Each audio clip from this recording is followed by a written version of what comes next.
समझिए मन के अंदर, इस धरती पर यज्ञ होता है, इस धरती पर हवन होता है, इस धरती पर पूजन होता है, इस धरती पर भगवान का नामों का चर्चा होता है, तब वहीं स्वर्ग में बैठे हुए देवताओं का भी भोजन चलता है, तब वहीं सारे देवताओं का भोजन चलता है। यहाँ हम लोग कहते हैं स्वाहा स्वाहा, तो वहां देवता लोग कहते हैं आहा आहा, बहुत अच्छा बहुत अच्छा, और हमें आशीर्वाद देते हैं। हाँ, वहां उनको भोजन मिलता है। वैदिक कर्मकांड इस धरती से अगर समाप्त हो जाए तो देवताओं को वहां खाने को कुछ नहीं मिलेगा। इसलिए धरती पर जब कोई भी अत्याचारी आ जाता है तो उसको मिटाने के लिए परमात्मा का अवतार हो जाता है, ताकि धरती की सारी व्यवस्था चलती रहे। बोलिए जग भगवान की, धरती की सारी व्यवस्था चलती रहे। और सही बात है, वृक्षो नाम प्रधान वर्णम हेतु दंडा प्रसंज्ञान भुवने वस्वना कारणम ममं चन्मयोद्रमितः।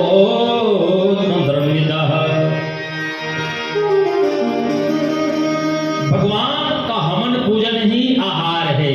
शास्त्रों के नियम के अनुसार एक साल के अंदर जिसके घर पर भी एक बार हवन नहीं होता है, पूजन नहीं होता है, ब्राह्मण भोजन नहीं होता है, संतों का चरण नहीं जाता है, तुलसी शालिग्राम की सेवा नहीं होती है, वो घर नहीं, वो घर श्मशान भूमि के जैसा हो जाता है, श्मशान भूमि के जैसा हो जाता है। कहा जाता है कि कुछ भी करो या मत करो, लेकिन प्रक्षालम नराणम नम कीर्तवानम शुद्धिकरणः। अगर कुछ भी तुमसे ना हो तो एक बार अपने घर में शालिग्राम भगवान और तुलसी जरूर लेकर चले जाना चाहिए, इतना तो कर सकते हो। और नित्य होमाभिनम देवर्णाय, और जिसके घर में प्रतिदिन हवन होता है, 5 आहुतियां दिया जाता है, घी का हवन होता है, तिल का हवन होता है, साकिल्य का हवन होता है, उसके घर में कभी राक्षस नहीं रह सकता, उसके घर में कभी भूत नहीं रह सकता, उसके घर में कभी प्रेत नहीं रह सकता, उसके घर में कभी ग्रह बाधा नहीं रह सकता, उसके घर में देवताओं का वास होता है, क्योंकि रोज देवता वहां आते और जाते रहते हैं। तो जिस घर में हो, जिस स्थान पर रोज पुलिस आएगा वहां चोर रहेगा। जब रोज पुलिस नहीं आएगा वहां कभी चोर रहेगा? चोर तो डरा रहेगा कब हम पुलिस हमको पकड़ रहे। तो जिसके घर में रोज 5 आहुति घी का होता है, हवन होता है, उसके घर में देवताओं का सदैव वास होता है। आप लोग देखे होंगे पहले गांव में गाय भैंस होती थी ना, तो उसका घी निकाल कर वो प्रतिदिन ऐसे उसके गोंठे पर जो गोबर होता है कंडा, उस पर माँ गाय हमारे घी गिराकर और पूरे घर में घुमाती थी, है कि नहीं? एक गांव से इतना घी का आहुति निकलता था मानो एक यज्ञ करने की आहुति निकलता हर एक गांव से। और आज 1 रुपए का केमिकल का अगरबत्ती जला देते हो, जय जगदीश हरे, बस हो गया था। केमिकल का अगरबत्ती जला देते हैं, बस हो गया, अगरबत्ती जलाते हैं। और अगरबत्ती भी जलाने का काम नहीं है, चलते चलते जलाए उस अगरबत्ती को लगाए वो चलती है बस। तो प्रतिदिन हवन घर में होना चाहिए। पहले संत जन जो थे भोजन बनाने से पहले भी जो अग्नि होती थी उसका स्थापना करते थे, वह हवन करते थे। और कुछ भी नहीं होता था तो हमारी माताएं अग्नि को जलाकर चूल्हे में, और जो चावल लोग बनाती थी ना, तो चावल को ऐसे करके और अग्नि में डाल देती थी, है कि नहीं? कुछ भी तो चला जाए ऐसे संशय था, तो उस घर से पितृ बाधा, प्रेत बाधा, ग्रह बाधा वो सब खत्म हो जाता। अब तो भाई इलेक्ट्रॉनिक चूल्हा है, उस पर ऐसे करके चावल डालिएगा तो जलेगा, वो जेब का तेवर रह जाएगा, कुछ भी नहीं काम हो सकता है। तो प्रतिदिन घर में हवन होना चाहिए, प्रतिदिन घर में देव पूज होना चाहिए।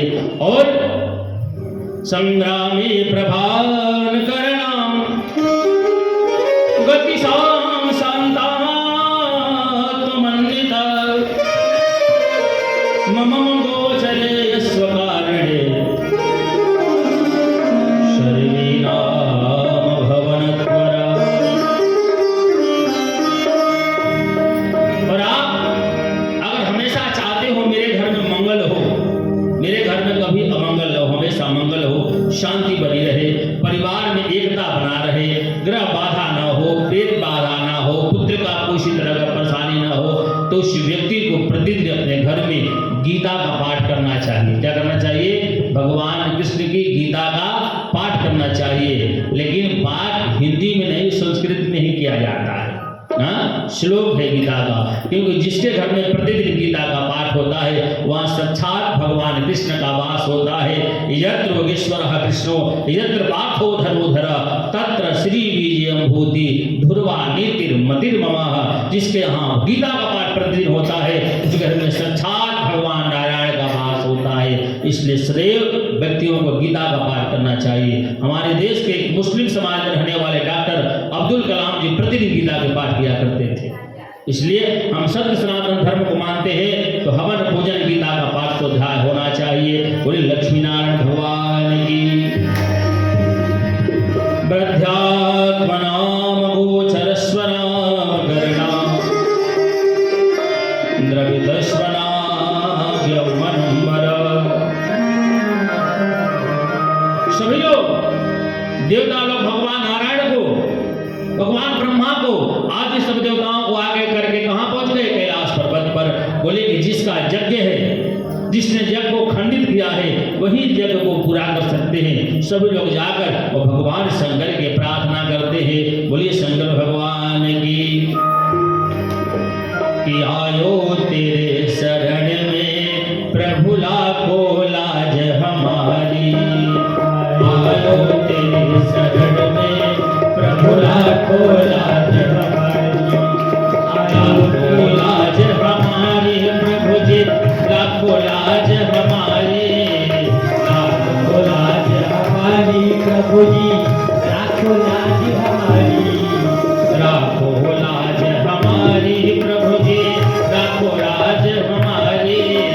लाखो लाज हमारी प्रभु जी, लाखो लाज हमारी। बाबा आए तेरे शरण में अब लाखो लाज हमारी। बाबा आए तेरे शरण में अब लाखो लाज हमारी। भोला आयो तेरे शरण में बाबा लाखो लाज हमारी। भोला आए तेरे शरण में बाबा लाखो लाज हमारी। लाखो लाज हमारी प्रभु जी, लाखो लाज हमारी। लाखो लाज हमारी प्रभु जी, लाखो लाज हमारी। लाखो लाज हमारी प्रभु जी, लाखो लाज हमारी। लाखो लाज हमारी प्रभु जी, लाखो लाज हमारी। बाबा आयो तेरे चरण में लाखो लाज हमारी।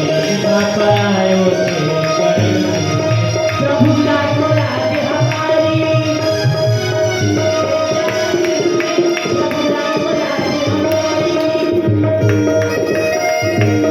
जय हो।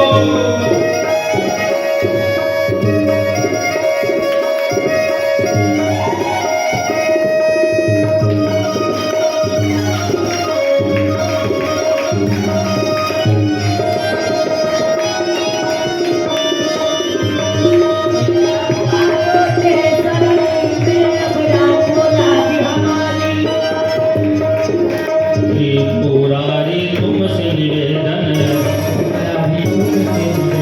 त्रिपुरारी है तुमसे निवेदन। भोले भंडारी तुमसे निवेदन। अब सुन लो, अब सुन लो, अब सुन लो विनती हमारी। लाखो लाज हमारी। बाबा आए तेरे दर पे अब लाखो लाज हमारी। तेरे शरण में प्रभु लाखो लाज हमारी।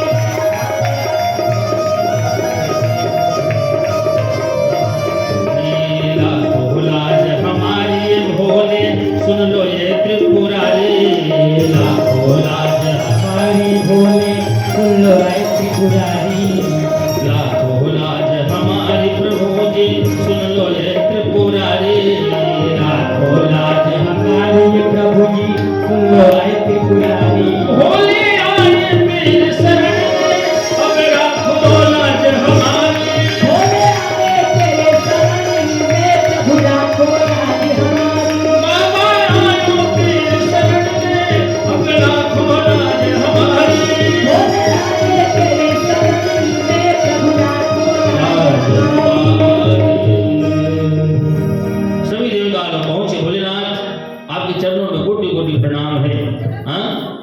ब्रह्मा मुरारे सुरार्चितलिङ्गं निर्मल भासित शोभितलिङ्गं जन्मज दोष विनाशकलिङ्गं तत्प्रणमामि सदा शिवलिङ्गम्।